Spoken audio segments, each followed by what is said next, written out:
Salut les investisseurs, bienvenue dans une toute nouvelle vidéo de la série que vous aimez le plus sur la chaîne, mon top 5 des actions.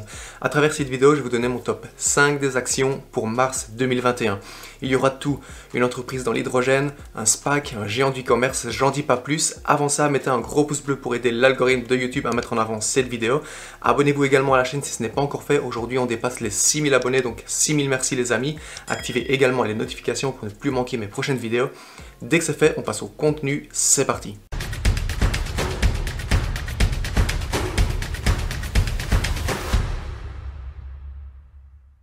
Et la première entreprise dont je vais vous parler dans mon top 5 des actions à surveiller en mars, c'est l'entreprise pharmaceutique, ou plutôt le géant pharmaceutique Novartis.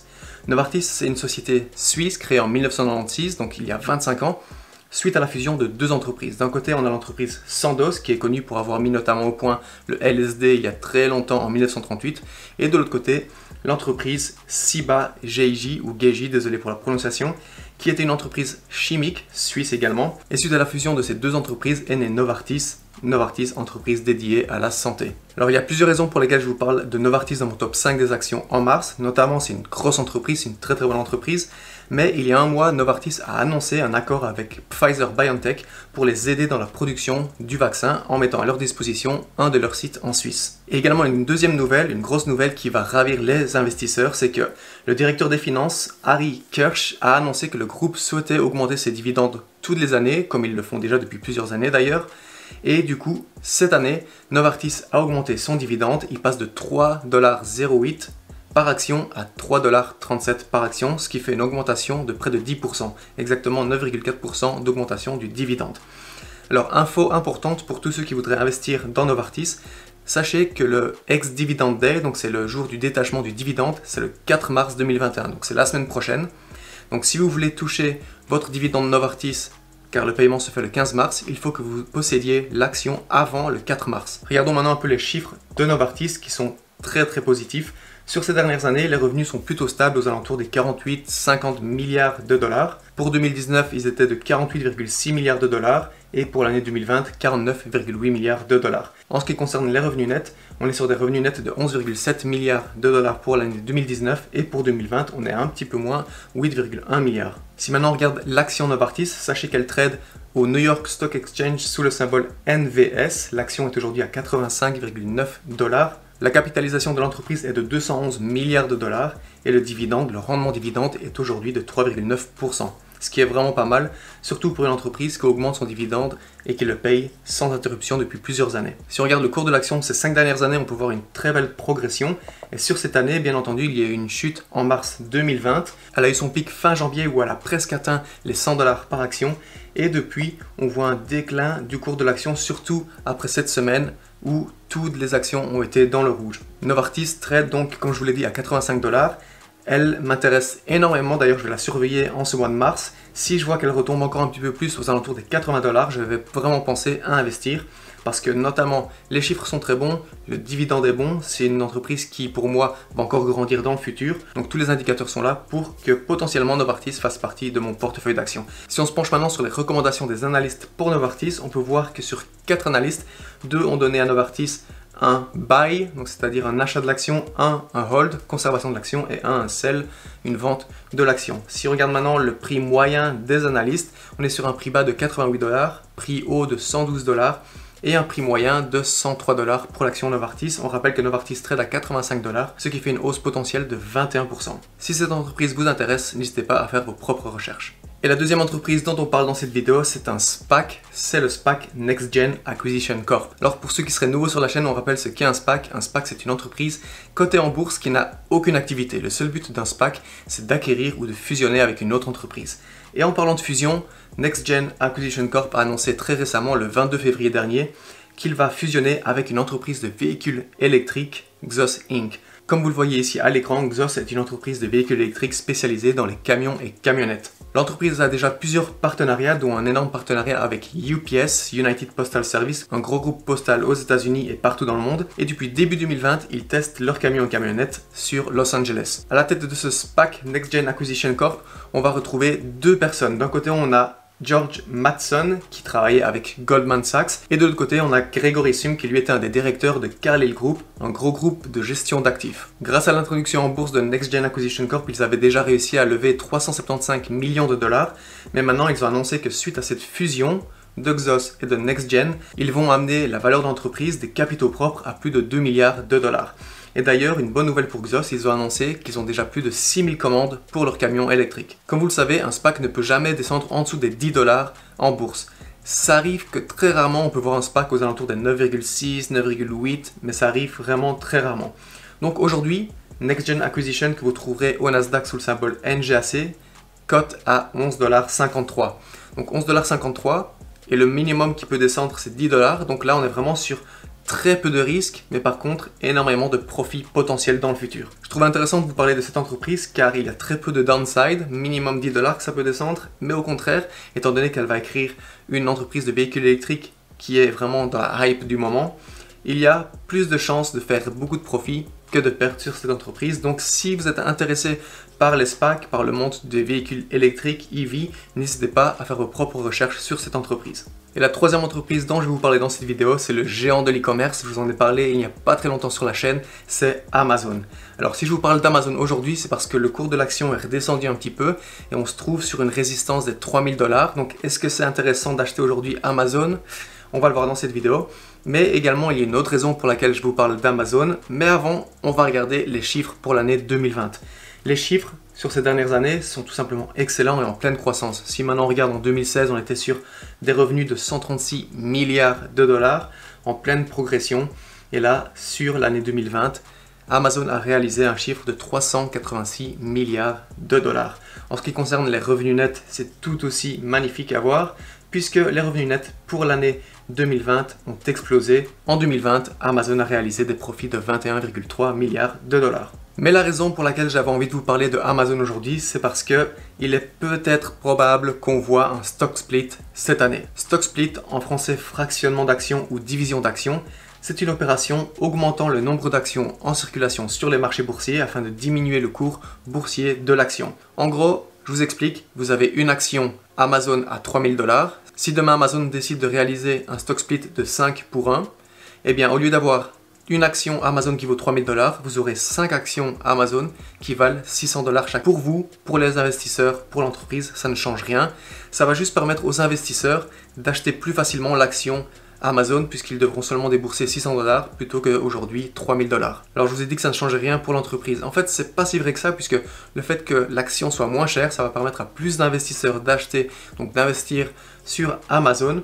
Et donc on va voir une augmentation du prix de l'action, exactement comme ça s'est déroulé avec Tesla en juillet lors du stock split de Tesla. Ça fait plus de 20 ans que Amazon n'a pas réalisé de stock split. Il en avait réalisé après son introduction en bourse. Le premier datait de 1998 où ils avaient fait un stock split de 2 pour 1 et ensuite 2 stock splits la même année en 1999, ce qui est très rare surtout pour une grosse entreprise comme ça. Le premier stock split était de 3 pour 1 et le deuxième stock split de 2 pour 1. C'était évidemment fin des années 90, juste avant la grosse bulle internet de 2000. On peut trouver l'action Amazon cotée au Nasdaq sous le symbole AMZN. L'entreprise ne paye pas de dividendes et elle a une capitalisation boursière de 1560 milliards de dollars. L'action est aujourd'hui à 3092 $ au moment où je tourne cette vidéo et ça me plaît plutôt bien puisque si on regarde l'action à 6 mois, on peut voir qu'il y a une certaine résistance ici aux alentours des 3000 $. Donc Amazon qui se rapproche des 3000 $, ça me paraît peut-être une bonne opportunité pour investir dans l'entreprise. Si on regarde maintenant les recommandations des analystes pour l'action Amazon, on n'a pas encore les recommandations pour mars, mais celles de février sont excellentes puisque sur 47 analystes, 15 mettent l'achat Amazon comme un achat fort, 28 comme un buy, comme un achat, et très peu comme un hold, conservation de l'action ou bien une sous-performance et aucun comme une vente. Donc ce qui donne une note de 1,7 sur une échelle de 1 achat fort à 5 une vente de l'action. En ce qui concerne le prix des analystes, aujourd'hui l'action est à 3092 et le prix moyen selon les analystes serait de 4010 $. Et la quatrième entreprise qu'on va voir aujourd'hui, c'est une entreprise qui me plaît énormément et je pense vraiment à investir dans cette entreprise. C'est l'entreprise américaine Tattooed Chef, entreprise de produits alimentaires à base de plantes. Donc la société a un large portefeuille de produits alimentaires, donc comme je vous l'ai dit, qui sont faits à base de végétaux.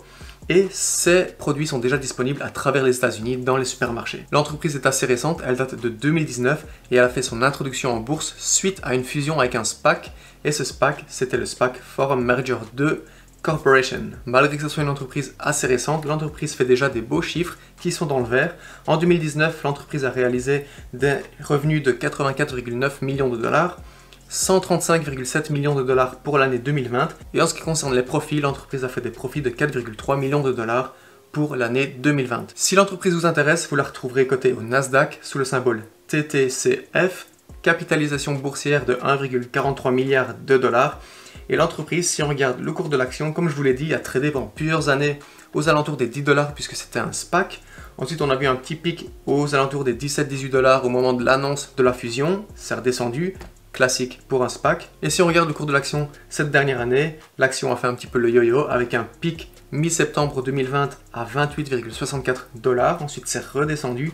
Et là, on peut voir que sur ce dernier mois, l'entreprise était aux alentours des 24-25 dollars début février, et que là, avec la correction qu'on a connue ces dernières semaines, l'entreprise est en dessous des 20 dollars aujourd'hui. Donc en dessous de 20 dollars, Tattoo Chef, je pense que c'est peut-être une bonne opportunité. Je n'ai pas pu trouver des recommandations d'analystes, mais si je devais vous donner mon avis, en dessous de 20 dollars, je pense qu'il y a une opportunité ici à saisir. Encore une fois, si cette entreprise vous intéresse, je vous conseille fortement de faire vos propres recherches. Et la cinquième et dernière entreprise qu'on voit aujourd'hui dans cette vidéo, c'est l'entreprise américaine Plug Power. Alors, l'entreprise Plug Power fournit principalement des systèmes de batteries à hydrogène qui utilisent l'hydrogène pour créer de l'électricité sans combustion. Il faut savoir que Plug Power a déjà plusieurs gros clients dont Amazon, Home Depot, Walmart. C'est une entreprise qui, pour moi, a un gros potentiel dans le futur. Alors, d'un côté, on a l'hydrogène qui est vraiment bien puisque ça va permettre d'utiliser de moins en moins d'énergie fossile. Mais de l'autre côté, il faut savoir que 95%, 95% de l'hydrogène produite aux États-Unis est dérivé du gaz naturel. Je me demandais un petit peu comment ça se fait qu'on peut arriver à transformer du gaz naturel en hydrogène et j'ai trouvé la réponse juste ici. Le reformage du gaz naturel par de la vapeur d'eau surchauffée est un procédé très utilisé pour produire de l'hydrogène. Donc en gros, sous l'action de la vapeur d'eau et de la chaleur, les atomes qui constituent le méthane, CH4, se séparent et se réarrangent en dihydrogène H2 d'une part et dioxyde de carbone CO2 d'autre part. Donc voilà, vous avez la réponse et tout comme moi, vous vous demandiez comment transformer du gaz naturel en de l'hydrogène. Mais bonne nouvelle, Plug Power s'est engagé à ce que d'ici 2024, 50% de l'hydrogène que Plug Power utilisera proviendra de sources d'énergie renouvelables. Et pour y arriver, ils ont notamment fait des partenariats avec l'entreprise Brooklyn Renewable et Apex Clean Energy. Deux entreprises excellentes que je vous invite également à aller voir. Donc sur le plan éthique, c'est mieux pour l'entreprise, mais de l'autre côté, ça va énormément augmenter les coûts de l'entreprise. L'entreprise fait déjà pas mal de chiffres d'affaires, mais est dans le rouge au niveau des profits. On va regarder ça tout de suite. On peut voir que les revenus sont en pleine croissance. En 2016, ils étaient de 82,8 millions de dollars. Et pour l'année 2019, 230 millions sur les 12 derniers mois, donc ce qui représente environ l'année 2020, 307 millions de dollars de revenus, ce qui est excellent pour l'entreprise. Mais par contre, comme je vous l'ai dit, des pertes pour l'entreprise, des pertes qui se chiffrent à 103 millions de dollars pour les 12 derniers mois pour l'année 2020. La raison de ces pertes, c'est les coûts élevés qu'a l'entreprise et également l'entreprise n'a pas assez de clients. Donc bien entendu, Plug Power aujourd'hui à 48 dollars que vous trouverez au Nasdaq sous le symbole Plug et qui a une capitalisation boursière de 24,31 milliards de dollars, c'est un risque. C'est un risque d'investir aujourd'hui dans Plug Power puisqu'on ne sait pas comment tout va évoluer au niveau de l'hydrogène, mais c'est un risque qui vaut peut-être la peine d'être pris si vous croyez en l'hydrogène, que vous pensez que c'est le futur et que cette entreprise a une belle croissance devant elle. Si maintenant on se penche sur la recommandation des analystes, on n'a pas encore la recommandation pour mars, mais si on se penche sur celle de février, c'est plutôt positif puisque sur 6 analystes, 4 ont mis l'action Plug Power comme un achat, 1 comme un hold, donc une conservation, et 1 comme une action sous-performante, ce qui donne quand même une note de 2 sur une échelle de 1 à 5. En ce qui concerne le prix cible des analystes, on est sur un prix moyen de 64,63 dollars, en sachant qu'aujourd'hui l'action cote à 48 dollars. Ça peut correspondre à une hausse d'environ 40%. Bien entendu, je dis et je répète, c'est une entreprise, une action assez risquée, donc faites vos recherches si cette entreprise vous intéresse. Je suis vraiment curieux de savoir si vous avez une de ces 5 actions dans votre portefeuille. Dites-moi tout ici en dessous dans les commentaires, je me ferai un grand plaisir d'y répondre comme d'habitude. On arrive maintenant à la fin de cette vidéo, donc gros pouce bleu si vous avez apprécié cette vidéo. Abonnez-vous si ce n'est pas encore fait. Objectif 10 000 abonnés d'ici à la fin de l'année 2021. Activez également les notifications pour plus manquer mes prochaines vidéos. Et en attendant la prochaine vidéo, je vous dis salut, ciao ciao.